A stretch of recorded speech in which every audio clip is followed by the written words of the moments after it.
बात आज की चैनल के कार्यक्रम आर पार में मैं सुरेंद्र चतुर्वेदी आपका स्वागत करता हूं। दोस्तों, बेबाक और निष्पक्ष आंकलन करना हो और वो मसूदा, ब्यावर और अजमेर उत्तर दक्षिण के का हो तो मैं ये कह सकता हूं कि रुझान सामने आने लगे हैं। कैसे, यही चर्चा का विषय है। अजमेर की 8 विधानसभाओं की जीत हार के परिदृश्य अब सामने आने लगे हैं। मतदाताओं ने प्रचार के दौरान खुले आम अपनी नीयत का प्रदर्शन करना शुरू कर दिया है। सभी पार्टियों के मतदाता अब अंदर से बाहर झांकने लगे हैं। निर्दलीय प्रत्याशी भी जंग में अपने तेवर और ताकत सामने ले आए हैं। यहाँ बता दूं कि न तो मैं किसी पार्टी विशेष के जादू में हूँ, न किसी उम्मीदवार के सम्मोहन में, नहीं मैं पेड ब्लॉग लेखक हूँ। ईमानदारी से आंकलन करता हूँ। हो सकता है कोई त्रुटि रह जाए। आप मेरे लेखन पर भरोसा कर सकते हैं, जैसा करते आए हैं। आज 8 लाख प्रियजन मुझे पढ़ रहे हैं। अप्रियजन भी कम नहीं है। चलिए संक्षिप्त में आज 3-4 विधानसभाओं से लौटने के बाद यह ब्लॉग लिख रहा हूँ। मसूदा से अभी लौटा हूँ, गुप्त प्रवास से। भाजपा के वीरेंद्र कानावत मजबूत स्थिति में हैं। उनके बारे में लोगों की राय बहुत अच्छी है। सीधा, सरल स्वभाव, सहज व्यवहार उनकी मदद कर रहा है। मगर यदि उनकी नैया फिर भी डूब गई तो उसके लिए जिम्मेदार वह नहीं, उनके आसपास के धुरंधर नेता होंगे। खासतौर से नवीन शर्मा और देवीशंकर भूतड़ा को लेकर लोगों का मानना है कि चुनाव जीतने के बाद कानावत जी उनकी कठपुतली बन जाएंगे। हो सकता है लोगों का कहना गलत हो, किंतु आसपास के लोगों की दोस्ती और दुश्मनी दोनों का असर कानावत की जीत हार पर पड़ेगा। मसूदा में कांग्रेस के उम्मीदवार राकेश पारिक अपने कार्यकाल और अकर्मण्यता को लेकर पराजय की तरफ बढ़ रहे हैं। गुजर मतों पर भी इस बार डेंट लग रहा है। एक मुश्त किसी भी कीमत में गुजर मत उनको नहीं मिलेंगे। साथी नेताओं की छवि इनको मतदाताओं से दूर कर रही है। नाम मैं किसी का लेना नहीं चाहूँगा, लेकिन उनके जो आसपास खास लोग हैं, जो दलाल नुमा लोग हैं, वो उनको चुनाव से दूर कर रहे हैं। मसूदा में त्रिकोणात्मक संघर्ष है। कानावत, सचिन सांकला और वाजिद अली चीता के बीच। वाजिद अली के वोट कुल मिलाकर कांग्रेस के लिए हानिकारक है। सचिन सांकला वणिक, जाट और अन्य जातियों के वोट लेकर जीत के बेहद करीब आ खड़े हुए हैं। जरा सा भी जोर लग गया तो नैया पार लग सकती है। इस वीडियो में आप सचिन सांकला का जलवा देख सकते हैं।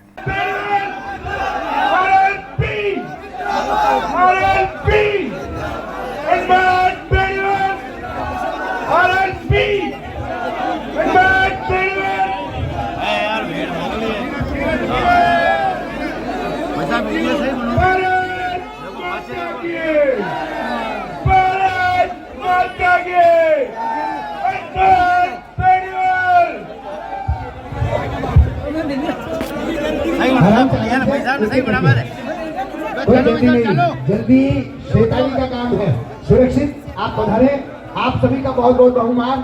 आपने यहाँ पधार करके इस आम सभा को जो 4 चांद लगाए हैं, आप सभी का हम अभिनंदन और स्वागत करते हैं। आने वाले 25 तारीख को सचिन सांकला के नाम मोहर लगाकर बोतल को विजय बनाइए। सचिन वर्सेज जो बोतल जिनका साथ है, आप सभी का प्यार और सौहार्द मिले। 25 नवंबर को सभी मतदान करें। मतदान हमारा अधिकार है दोस्तों। हम सभी को 25 तारीख को बोतल पर वोट देना है। आप सभी पधारे, आराम से घर पधारे। पैदल, अपने वाहनों से, बाइक से, दुपहिया वाहनों से, चौपहिया वाहनों से सुकून के साथ आप पधारे। बहुत बहुत अभिनंदन और स्वागत। हनुमान धन्यवाद, हनुमान धन्यवाद। हिंदुस्तान, हिंदुस्तान। दादा ना मुझे वोट बोतल को ही दे।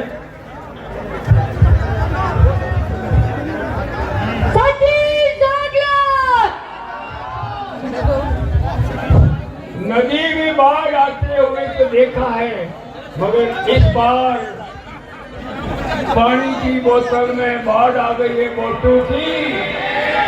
और मेरा मन करता है कि आप सबको माला पहनो लड़कों की।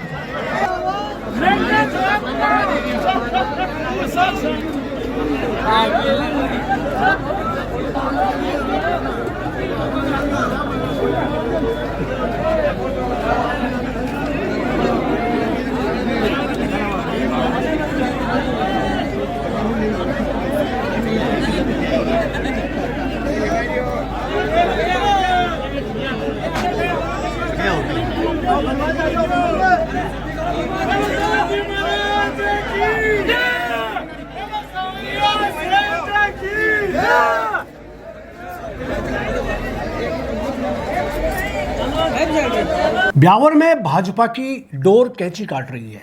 शंकर सिंह रावत की जीत खतरे के निशान पर पहुंच चुकी है। बागी उम्मीदवारों ने उनके वजूद को थरथरा कर रख दिया है। बागी इंदर सिंह बागावास ने न केवल शहर के मतदाताओं बल्कि गांवों के मतदाताओं पर भी अपनी मजबूत पकड़ बना ली है। उधर दूसरे बागी महेंद्र सिंह रावत ने शंकर सिंह के मतों के किले में सेंधमारी करते हुए बुनियाद खोद दी है। शंकर सिंह रावत ने वसुंधरा के भरोसे टिकट तो हासिल कर लिया, मगर वोट हासिल करने में उनको छठी का दूध याद आ रहा है। रोड शो का जो शर्मनाक हश्र हुआ वह पूरा ब्यावर जानता है। वसुंधरा खुद भी आश्चर्यचकित हुई थी पब्लिक की कमी को देखकर। ब्यावर में कांग्रेस के पारस जैन फिर एक बार ताकत बटोर कर मेहनत कर रहे हैं, मगर उनके मतों पर शहर में इंदर सिंह बागावास फेविकोल लगा रहे हैं। उनके विरुद्ध बागी होकर खड़े मनोज चौहान उनका जितना नुकसान कर रहे हैं उससे ज़्यादा शंकर सिंह रावत का कर रहे हैं। उनको जीतने में रावत मत मिलेंगे, वह चील के घोंसले के मांस निकालने जैसे होंगे। बागावास अगर जरा तेज़ी से अपनी कैंची की धार लगा लें तो विरोधियों की डोर कट सकती है। बागावास अपने समर्थकों के साथ किस प्रकार जनसंपर्क कर रहे हैं, जरा गौर फरमाइए।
अजमेर उत्तर में भाजपा की स्थिति मजबूत है, बेहद मजबूत। इतनी मजबूत कि बुजुर्ग देवनानी की जीत सुनिश्चित है। उनके समर्थक उनको अगला गृह मंत्री मानकर चल रहे हैं। वह जितनी भी बातें अभी मैंने आपको बताई वह पुख्ता खबर नहीं है, बल्कि देवनानी जी की गलतफहमी है। उनके आसपास के नेता उनके पक्ष में हवा बनाने की कोई कसर नहीं छोड़ रहे, मगर पब्लिक पता नहीं क्यों उनको देखते ही सीटी बजाने लगती है। देवनानी जी वकीलों से मत मांगने गए तो देवनानी को कान में रुई डालनी पड़ी। वकीलों ने उनके सामने सीटी बजाकर बागी खड़े ज्ञानचंद सारस्वत को अपना नेता बता दिया। ज्ञान का चुनाव चिन्ह सीटी है। आप ये वीडियो देख सकते हैं जिसमें देवनानी के विरोध में पब्लिक सीटी बजाकर उनका विरोध करती देखी जा सकती है। देखिए किस तरह मुंह छिपाकर देवनानी को कार में बैठना पड़ रहा है। सरकार देती है, आप सरकार नहीं हो गया, पानी सरकार देती है, आप सरकार नहीं हो गया, आप सरकार नहीं हो गया। साल भर एक साल में पानी आवे, कौन सरकार कर दिया? अरे सरकार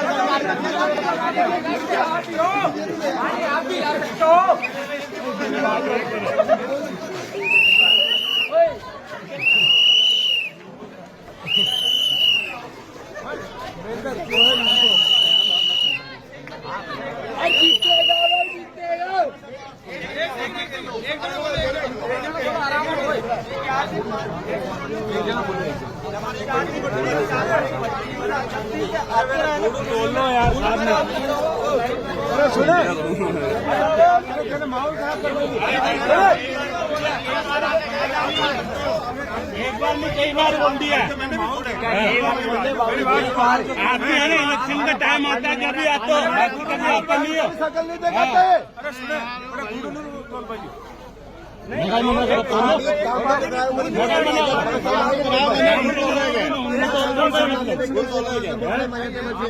अजमेर उत्तर में लाल सिंह रावत जो राष्ट्रीय जन शौर्य पार्टी के दम पर चुनाव लड़ रहे थे और देवनानी की गोद में जा बैठे, उनसे गांव वाले नाराज हैं।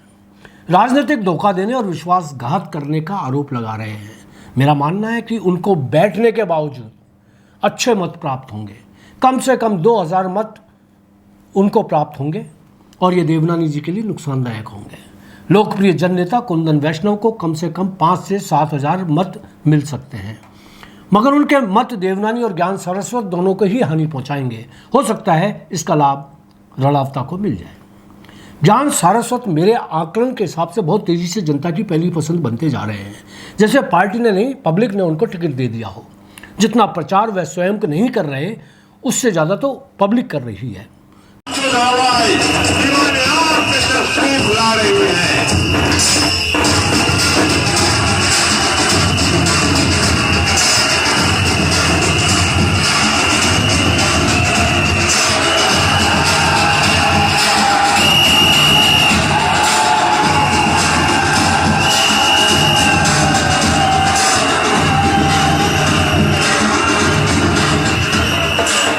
कांग्रेस के उम्मीदवार महेंद्र सिंह रड़ावता के वोट बैंक पर क्योंकि कोई डाका नहीं डाल सकता, इसलिए वह पूरी तरह सुरक्षित है।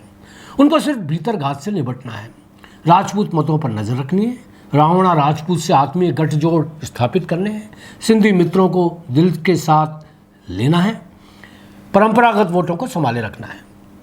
अजमेर दक्षिण में कांग्रेस की द्रौपदी कोली का चुनाव जीतना नामुमकिन तो नहीं, मगर मुश्किल जरूर हो गया है। उनके साथ दिक्कत अविश्वास की है। यह गहलोत के रोड शो में वह देख चुकी है। उनके साथ न राजकुमार जयपाल गुट आया न हेमंत भाटी गुट। पहले जयपाल के और बाद में हेमंत के साथ होने का नुकसान उनको उठाना पड़ेगा। उधर भाजपा की अनीता बघेल तेजी से जीत की तरफ बढ़ती नजर आ रही हैं। बाकी ईश्वर की मर्जी। कल बाकी चुनाव क्षेत्रों से लौटकर आपको सीधी जानकारी दूंगा। धन्यवाद।